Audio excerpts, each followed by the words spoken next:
Hey everyone, welcome back to another episode of Last Week Tonight.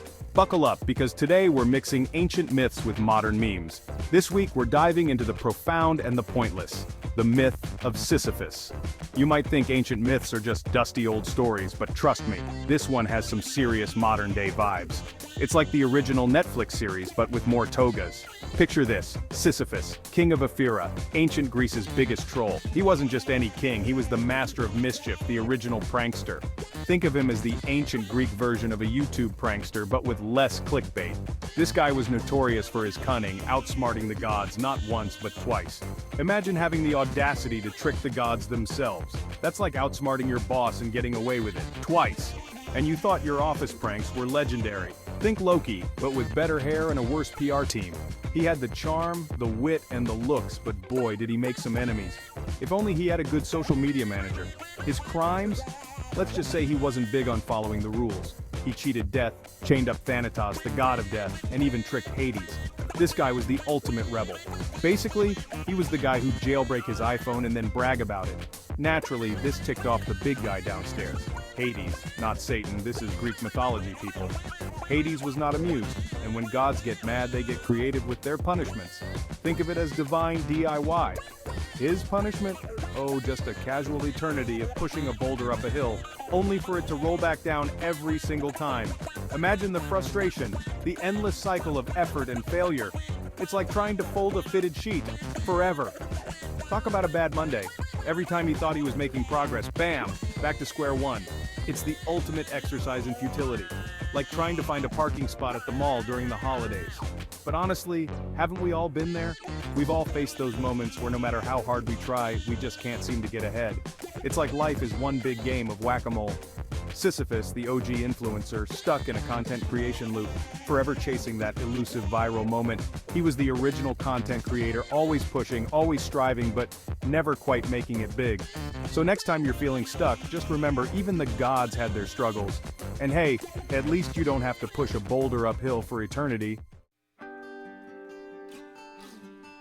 Let's be real, Sisyphus's daily grind is basically a Tuesday for most of us. That soul-crushing commute, boulder. That overflowing inbox, boulder, trying to fold a fitted sheet, that's like wrestling an octopus on caffeine, but you get the point. The struggle is real, folks, and it's tragically, hilariously universal. We wake up, we hustle, we chase deadlines, paychecks, and the ever-elusive promise of a work-life balance. Spoiler alert, it's a myth. We're all temporary residents of Sisyphus's world, united in our Sisyphean struggles, but hey, at least we have Wi-Fi, right? Silver linings, people. Enter Albert Camus, the philosophical rock star who gave Sisyphus a serious image makeover. Think of him as the original cool kid of existentialism. Camus saw Sisyphus not as a tragic figure, but as a symbol of our own absurd existence. Basically, he turned a sad story into a cosmic joke. We're all pushing our own metaphorical boulders, he argued, searching for meaning in a meaningless world. It's like trying to find Wi-Fi in the middle of nowhere. His advice? Stop taking it all so seriously. Embrace the absurdity. Laugh in the face of futility. Or at least chuckle awkwardly. Or as Camus so eloquently put it, imagine Sisyphus happy. Yeah, picture him grinning like he just found out it's Friday. Easier said than done, Albert. Especially when you're stuck in traffic behind someone who thinks turn signals are optional. But Camus had a point.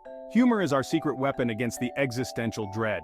It's how we deal with the fact that the universe is a chaotic mess, and we're all just here for the cosmic comedy show. Our news feeds are packed with modern-day Sisyphus myths, like the intern who sent a cat meme to the entire company instead of the quarterly report, or the Zoom meeting hilariously hijacked by a toddler in a Spider-Man costume. We laugh, we share, we find comfort in the shared experience of being utterly, hopelessly human in a world that often feels like it's run by a stand-up comedian. Section 5, the existential hamster wheel, why we keep running. So, if it's all meaningless, why do we keep pushing? Are we all just gluttons for punishment? Why bother with the meetings, the deadlines, the endless cycle of laundry? Seriously, who needs that many socks? Why not just say screw it and spend our days binging Netflix and perfecting our sourdough starter recipes? Well, for starters, Netflix doesn't pay the bills, yet. And even the most perfectly risen sourdough can't fill the void of human connection. We're hardwired for purpose, for connection, for the feeling that our lives have meaning, even if that meaning is fleeting and ultimately illusory. We keep pushing because, well, what else are we going to do? Join a circus? Section 6. Reframing the narrative, from punishment to purpose. But here's the thing about Sisyphus. Camus argued that we can choose to reinterpret his story. Instead of seeing him as a tragic figure condemned to an eternity of meaningless labor, we can see him through a different lens. What if, instead of seeing Sisyphus as a victim of cruel and unusual punishment, we see him as a rebel, a figure who defies the gods, who refuses to be broken by his circumstances, a defiant figure who, even in the face of eternal toil, refuses to give up? Imagine the strength it takes to keep pushing that boulder day after day, knowing that it will always roll back down. He pushes that boulder, not because he has to, but because he chooses to. This choice transforms his punishment into a purposeful act. It becomes a testament to his willpower and determination. He stares down the absurdity of his situation and says, "You want a show, universe? I'll give you a show." This act of defiance turns his struggle into a form of resistance. I'll give you a show. And in doing so, he reclaims his narrative. He is no longer just a pawn in the gods' game. He is the master of his own fate. Suddenly, Sisyphus isn't a symbol of futility. He's a symbol of perseverance, of resilience, of the indomitable human spirit. His story becomes an inspiration, a reminder that we can find meaning even in the most challenging circumstances. He's a reminder that even when life feels like an uphill battle, we always have a choice in how we respond. We can choose to see our struggles as pointless, or we can choose to see them as opportunities to demonstrate our strength and resilience. In the end, it's not the struggle itself that defines us, but how we choose to face it. Sisyphus teaches us that we have the power to turn our burdens into acts of defiance, our challenges into opportunities for growth, and in that choice, we find our purpose. From punishment to purpose, we can transform our narrative, just as Sisyphus did. Section 7. Embracing the absurd. Sisyphus's guide to inner peace, and maybe a little chaos. In this chapter, we dive headfirst into the art of finding tranquility amidst the chaos that life loves to throw at us like a mischievous toddler. So, how do we channel our inner Sisyphus and find joy in the absurdity? How do we turn those never-ending to-do lists into sources of contentment and maybe even a chuckle or two? First, we embrace the chaos. We acknowledge that life is inherently messy and unpredictable, and that's perfectly okay. Think of it as nature's way of keeping things interesting. We accept that life is messy and unpredictable, and that's okay. Instead of fighting against the tide, we learn to ride the waves, finding a rhythm in the disorder. Surf's up, anyone? We stop trying to control everything and learn to go with the flow, or at least pretend to, while frantically trying to maintain some semblance of order in our lives. It's about finding a balance between letting go and holding on, like a tightrope walker with a sense of humor.